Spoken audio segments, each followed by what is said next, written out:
ये कहानी है 31 अक्टूबर 1984 की। वही दिन जब देश की पहली महिला प्रधानमंत्री इंदिरा गांधी को उन्हीं के घर के आंगन में उनके 2 बॉडीगार्ड्स ने गोलियों से छलनी कर दिया था।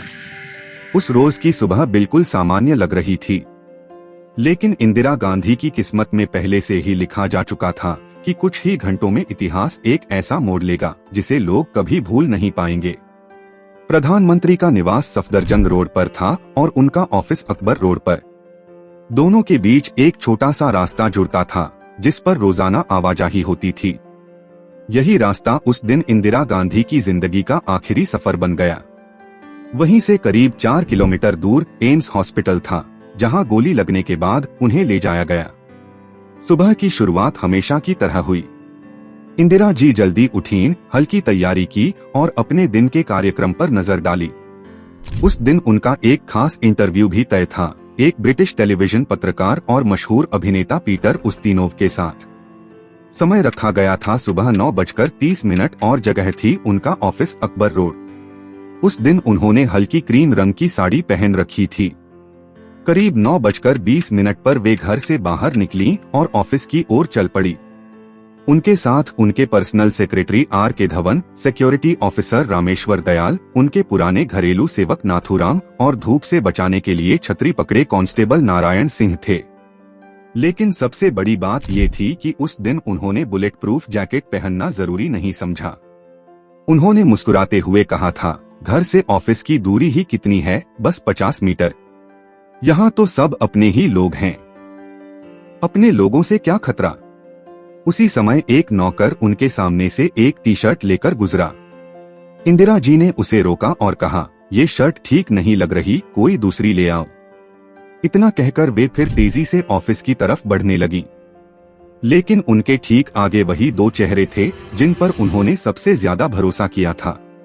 बेअंत सिंह, जो करीब 10 साल से उनकी सुरक्षा में था और विदेश यात्राओं पर भी उनके साथ रहता था, और सतवंत सिंह, जिसकी उम्र सिर्फ 22 साल थी और जिसे लगभग 5 महीने पहले ही प्रधानमंत्री की सुरक्षा में तैनात किया गया था।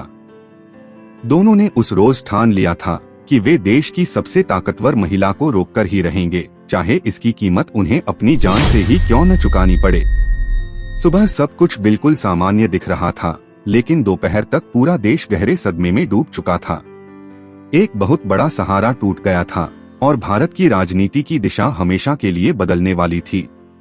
31 अक्टूबर 1984 की उस सुबह किसी को कुछ अलग नहीं लगा, लेकिन प्रधानमंत्री के घर के अंदर 2 भरोसेमंद चेहरों के पीछे एक ऐसी साजिश पल रही थी जिसे कोई सोच भी नहीं सकता था।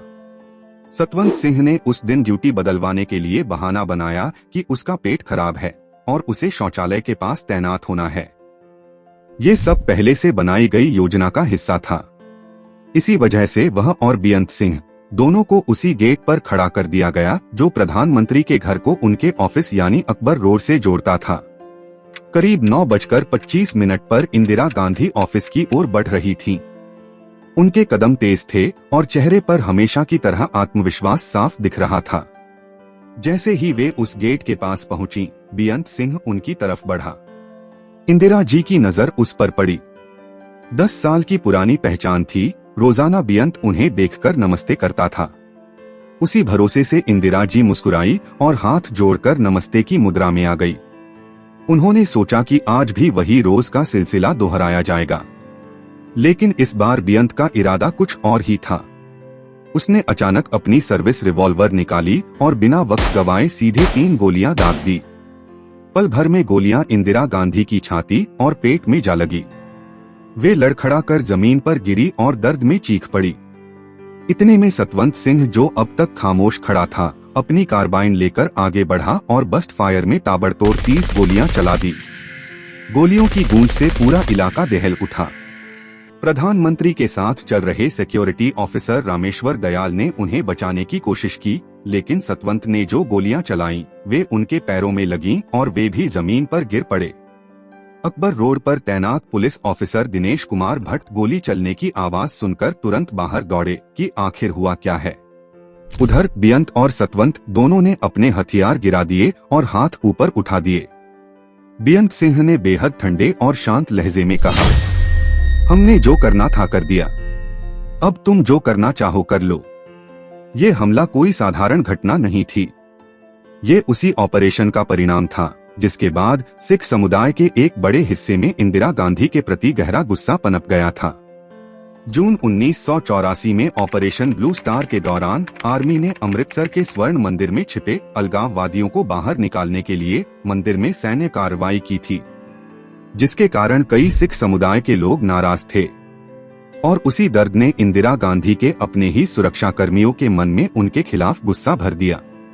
कांस्टेबल नारायण सिंह को हमलावरों ने धक्का देकर नीचे गिरा दिया था। उसी समय पास के गार्ड रूम से आईटीबीपी का एक जवान दौड़ता हुआ आया और उसने सतवंत सिंह को पकड़ लिया। कुल 33 गोलियां चलाई गई थीं, जिनमें से 30 गोलियां इंदिरा गांधी के शरीर में लगीं और कई तो आर पार निकल गई थीं। जमीन पर लहूलुहान पड़ी इंदिरा जी को देखकर उनके पर्सनल सेक्रेटरी आर के धवन एक पल के लिए जैसे सुन्न हो गए, फिर खुद को संभालकर जोर जोर से चिल्लाने लगे, एम्बुलेंस लाओ, जल्दी एम्बुलेंस बुलाओ। लेकिन कहते हैं ना, जिस पल को किस्मत रोक देती है उसे कोई नहीं बचा सकता। ठीक एक दिन पहले भुवनेश्वर की चुनावी सभा में इंदिरा गांधी ने भावुक होकर कहा था, मुझे इस बात की चिंता नहीं कि मैं रहूं या न रहूं। मेरी उम्र लंबी रही है।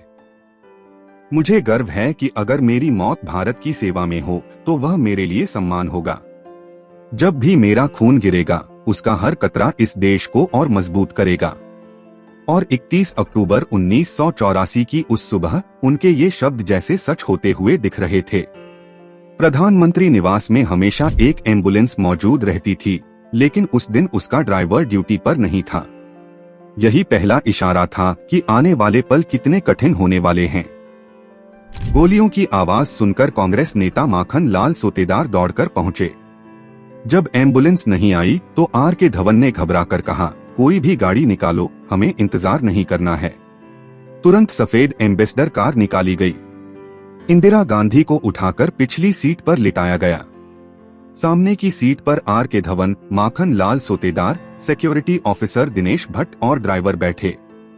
जैसे ही कार निकली, सोनिया गांधी नंगे पांव दौड़ती हुई आई।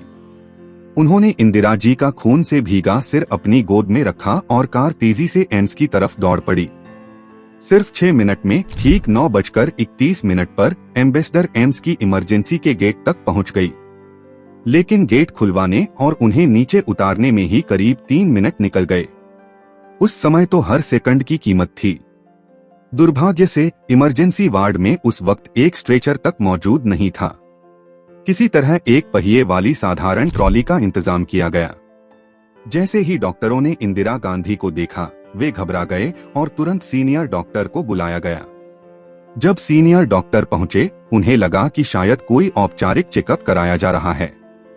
उन्हें अंदाजा भी नहीं था कि हालात इतने गंभीर हैं। उन्होंने स्टाफ से पूछा, प्रधानमंत्री कहाँ हैं? तभी एक जूनियर डॉक्टर ने कांपते हाथों से खून में डूबे शरीर की ओर इशारा किया। डॉक्टर ने जैसे ही इंदिरा गांधी की हालत देखी, वे हैरान रह गए। मॉनिटर पर दिल की बहुत हल्की सी गतिविधि दिख रही थी, यानी क्लिनिकली वे जिंदा थीं, लेकिन नाड़ी महसूस नहीं हो रही थी। उनकी आंखों की पुतलियां फैल चुकी थीं, जो साफ बता रहा था कि दिमाग को गंभीर नुकसान पहुंच चुका है।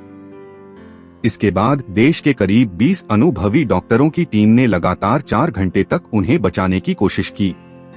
खून रोकने के लिए 80 यूनिट ओ नेगेटिव ब्लड चढ़ाया गया। ऑपरेशन थिएटर में उनके शरीर से 7 गोलियां निकाली गईं और खून का बहाव किसी तरह रोका गया। लेकिन डॉक्टरों के मुताबिक उनकी हालत ऐसी थी कि बचने की उम्मीद लगभग न होने के बराबर थी। अंदर डॉक्टर लगातार कोशिशों में जुटे थे।